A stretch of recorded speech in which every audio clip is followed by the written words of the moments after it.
Bonjour à tous et bonjour à toutes. Très content de vous retrouver. Depuis le temps que j'ai pas fait de vidéo, il est temps que je m'y remette. Cette vidéo pour vous présenter le Godet Râteau de chez HHO, donc pour Phoenix 400. Un outil que j'ai pris et j'ai fait souder, peindre, assembler donc par Atelier 74 dans le Tarn. Très belle réalisation, hein, pas de souci particulier.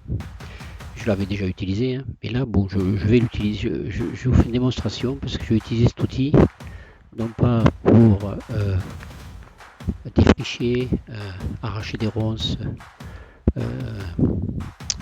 vraiment nettoyer le sol de toutes les racines ou par exemple de rhizomes, de roseaux, des choses comme ça. Avec ça, vous faites un travail en profondeur. Mais là, je vais utiliser cet outil dans le cadre du bêchage. On va parler de bêchage, oui c'est ça. Bêchage d'une grande surface de terre que je souhaite remettre en herbe par la suite. Voilà. Donc là, vous me voyez bien entendu après l'installation de l'outil toujours regresser. Même si c'est pas beaucoup, vous vérifiez que la graisse s'échappe bien sur les côtés, de manière à ce qu'il y ait toujours le niveau de graisse nécessaire à toutes les articulations de la mini-pelle. Voilà. Donc je graisse surtout la partie avant là, parce que toute la partie bras et arrière a déjà été faite. Donc là, vous voyez arriver sur le terrain que je vais bêcher.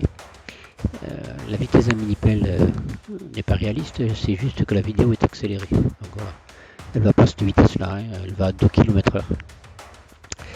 Donc voilà, donc tout ce que vous voyez en terre, et non pas en verdure, donc tout ce qui est en terre, c'est tout ce que je vais devoir bêcher pour pouvoir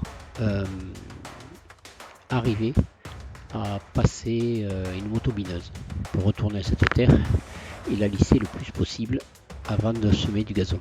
Voilà. Donc le bêchage avec ce genre d'outils et de mini-pelle n'a vraiment pas été compliqué. Le sol est dur comme du caillou. Je ne sais plus quelle période on était. En quelle période on était, je ne sais plus du tout. Mais c'était très sec. Il n'avait pas plu depuis un moment. Et j'ai un sol très argileux.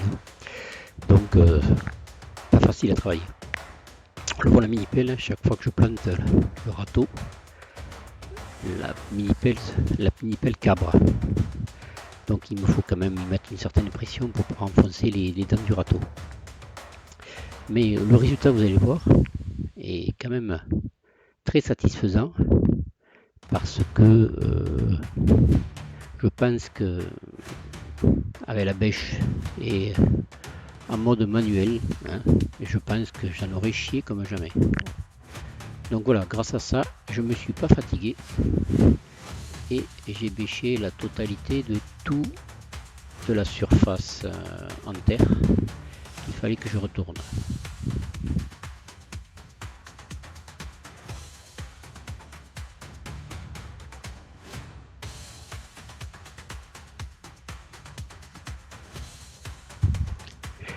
Voilà, là vous voyez vraiment toute la terre qui a été retournée. Donc un bêchage quand même globalement, la terre est bien retournée et meuble. Je ne vous cache pas, hein, elle est dure, hein. Elle est retournée mais elle est dure. Et il ne me restera plus qu'à passer la motobineuse par-dessus pour la rendre un peu au maximum sablonneuse, un peu vraiment très tendre et afin qu'on puisse y passer un râteau manuellement. Voilà.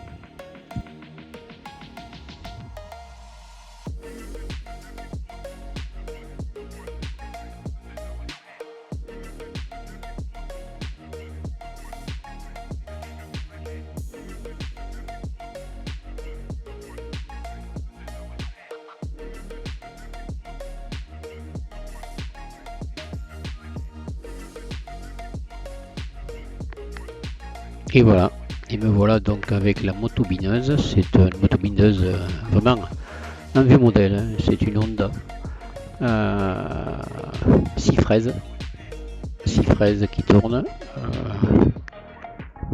Très ancien comme modèle, mais très efficace. Et robuste. Voilà, c'est ce qui fait le plus important, que ce soit robuste. Bon, manque un peu de sécurité. Faire attention, si vous faites une marche arrière, ne pas trébucher parce qu'elle vous roule dessus. Hein. Il n'y a pas de sécurité. Donc, voilà. Donc très attention et être très prudent avec ce genre de moto bineuse ancestrale. Donc voilà, là je suis en train, finalement après l'abêchage fait par la Phoenix 400, de... Bon, il manque un peu, je vérifiais qu'il ne manquait pas d'essence.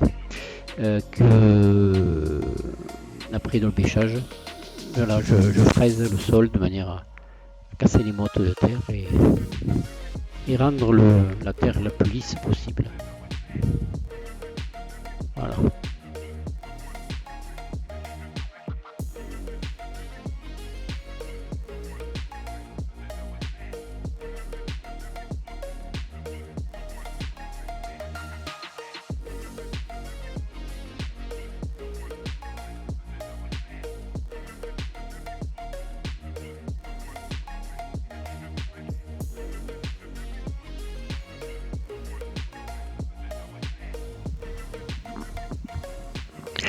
Donc là voilà, c'est la dernière étape, le râteau, pour enlever les cailloux, les racines, les mottes de terre qui n'ont pas voulu se broyer avec les fraises de la moto bineuse du motoculteur. Donc, et je vous cache pas, l'objectif étant d'avoir un terrain très lisse pour après semer du gazon. Voilà, écoutez, je vous remercie de m'avoir suivi. Je vous ferai d'autres vidéos à l'occasion sur la mini-pelle qui sait tout faire. Et je vous souhaite toutes et à tous bonne continuation.